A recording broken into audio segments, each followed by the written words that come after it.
Siapa yang tidak kenal dengan Pulau Bali? Salah satu pulau kebanggaan Indonesia yang terkenal dengan sebutan Pulau Dewata Bali, dijuluki sebagai Thousand Temples Island atau Pulau Seribu Pura dengan mayoritas penduduk beragama Hindu. Masyarakat Bali selalu menjunjung tinggi toleransi antar umat beragama. Salah satu bukti nyata dari kerukunan tersebut adalah Puja Mandala, sebuah kompleks dengan 5 tempat ibadah keagamaan. Kompleks tempat peribadatan kelima agama ini terletak di daerah Nusa Dua Bali yang memiliki jarak sekitar 12 km dari Bandar Udara Internasional Ngurah Rai.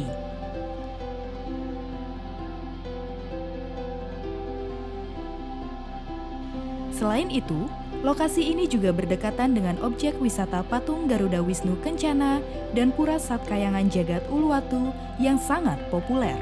Dalam kompleks ini, terdapat tempat ibadah dari 5 agama, yaitu Islam, Katolik, Protestan, Hindu, dan Buddha. Kompleks tempat peribadatan ini sering disebut sebagai miniatur kerukunan umat beragama di Indonesia. Pembangunan kompleks ini tak lepas dari kontribusi tokoh agama serta tokoh masyarakat yang membantu mewujudkan keberagaman dan harmonis. Selamat sore. Baik, izinkan karena saya umat Hindu, serangkaian juga dengan perayaan Kuningan, izinkan saya menyampaikan salam. Om Swastiastu. Baik adik, jadi karena adik meminta perkenalan diri, nama saya Wayan Solo. Kalau di Puja Mandala, saya selaku ketua paguyuban antar umat beragama. Puja Mandala itu adalah sebuah penamaan kompleks pemujaan 5 umat beragama. Ya, puja itu kan artinya memuja. Mandala itu area. Jadi Puja Mandala itu adalah satu area atau satu kawasan tempat pemujaan terhadap Tuhan Yang Maha Esa. Tetapi di situ ada 5 umat beragama. Di antaranya adalah ada Muslimnya, ada Katoliknya, ada Buddha, ada Protestan, ada Hindu. Konghucu belum, karena memang saat terbangunnya Puja Mandala, Konghucu belum mendapat pengakuan di negeri ini. Itu. Puja Mandala ini memiliki satu proses pembangunan yang boleh dikatakan cukup panjang. Saya ingin katakan bahwa Puja Mandala ini bagian daripada kontribusi terbangunnya kawasan pariwisata internasional Nusa Dua yang dikelola oleh BTDC, sekarang jadi ITDC. Nah, satu hal setelah saya lihat catatan proses terbangunnya kompleks Puja Mandala ini ternyata memiliki 3 landasan utama. Yang pertama itu ternyata di negara kita ini itu sudah ada keputusan keputusan bersama Menteri Agama dan Menteri Dalam Negeri nomor 1 tahun 1969, yang mana di sana menyatakan bahwa BUMN atau investor-investor manapun yang membangun satu destinasi pariwisata dengan kapasitas yang begitu besar, itu layak disiapkan satu akomodasi fasilitas pemujaan terhadap Tuhan. Berbicara masalah dampak COVID, saya katakan jelas ada. Dalam artian begini, ada satu perubahan siklus. Siklus apa? Baik siklus pada saat upacara-upacara ritual maupun siklus dalam hal menerima kunjungan-kunjungan wisatawan. Kenapa saya katakan demikian? Memang Puja Mandala adalah komplek rumah ibadah 5 umat beragama berbeda.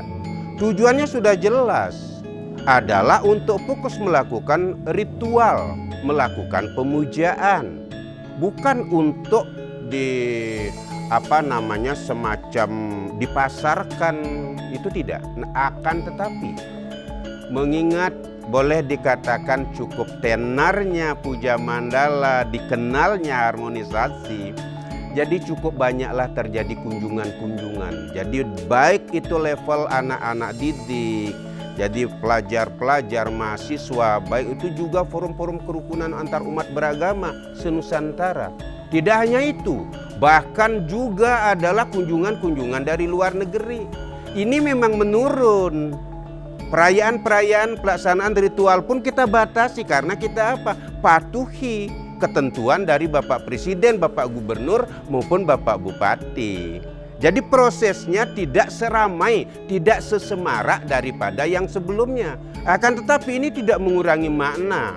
Tidak mengurangi makna melakukan spiritual juga enggak. Tidak mengurangi makna betapa menjadi pusat kunjungan pariwisata juga tidak ada. Karena di Puja Mandala memang kita tidak kemas untuk mendapatkan satu income. Jadi misalnya kunjungan wisata kita mintakan tiket masuk, tidak ada itu, tidak ada. Jadi loyal dan betul-betul kita berkontribusi, memberikan cerminan loyalitas, harmonisasi, damai bersama, itu saja. Wujud kerukunan antar umat beragama di Puja Mandala. Gimana ya kita harus bilang wujud kerukunan? Jadi kita itu betul-betul guyub. Ini kata kunci yang saya katakan. Bentuk kerukunan kita adalah kita ini guyub, merasa tetap bersatu. Artinya gini, mohon maaf, belakangan ini terjadi berbagai aksi radikalisme, anarkisme di berbagai daerah.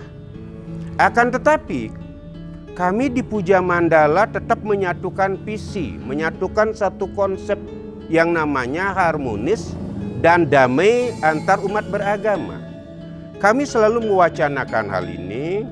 Jadi tidak penting ada yang merasa terpinggirkan, termarginalkan, apalagi terprovokasi. Ini adalah satu wujud kerukunan yang kami bentuk. Oleh karena itu kami di Puja Mandala tidak pernah merasakan, mohon maaf ya dalam tanda kutip, bahwa ini adalah mayoritas, ini adalah minoritas. Tidak, kami tidak ingin itu ada. Karena kalau bicara mayoritas-minoritas, itu artinya apa? Kita akan berbicara ini besar, ini kecil, ini kuat, ini lemah, berarti ada kalah menang, tidak ada. Itu satu. Kedua, kerukunan-kerukunan yang lain wujudnya adalah selalu kita menyatu, selalu kita toleran, manakala setiap ada hajatan di masing-masing rumah ibadah. Misal, bentuk atau motif toleransi yang ada di Puja Mandala saat ini, saya bicara internal dulu ya. Internalnya begini, di antara umat beragama yang ada di Puja Mandala itu setiap saat kan ada hajatan. Jadi kita saling mengunjungi. Mereka punya acara, kita hadir. Itu satu. Kedua, manakala misalnya di salah satu kelompok umat ada hajatan, itu parkirnya itu melebar, jadi mungkin ke depan pura, kemana, itu oleh petugas pura pun ikut mengatur dari umat-umat lain. Yang lebih boleh dikatakan menakjubkan ya bagi saya ini, yang paling barat itu adalah Masjid Agung Ibnu Battuta, Muslim punya. Di sebelahnya itu adalah gereja Katolik Maria Bunda Segala Bangsa. Sudah menjadi hal umum saat ada perayaan Natal, itu umat Katolik itu banyaknya luar biasa. Nah, apa yang terjadi? Basement daripada Masjid Agung Ibnu Battuta itu dipenuhi, dipakai parkir sepeda motor anak-anak Katolik.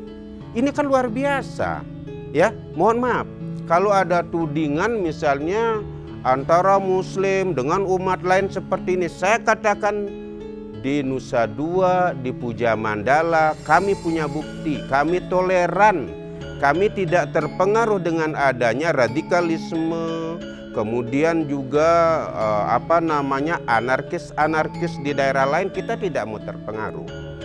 Hal lain saya katakan toleransi. Secara umum masyarakat lokal adalah Hindu. Hindu setiap tahun itu menyelenggarakan yang namanya Hari Raya Nyepi. Hari Nyepi. Nah, kelompok paguyuban antar umat beragama biasanya dikomando oleh Muslim dan Katolik yang lebih banyak mengamando. Jadi mengumpulkan semacam bantuan sukarela berupa air mineral atau apa. Jadi datang bareng-bareng. Datang satu mobil, baik itu ke desa adat Kampial, desa adat Bualu maupun desa adat Pemingi. Karena kawasan Puja Mandala ada di Kelurahan Benua, di Kelurahan Benua ada 3 desa adat. Jadi ketiga desa adat ini dikunjungi. Inilah toleransi daripada paguyuban ini, membangun rasa kebersamaan. Jadi dengan konsep adaptasi, di mana tanah dipijak di situ langit dijunjung. Di mana kita berada di situ pula kita berkolaborasi. Demikian.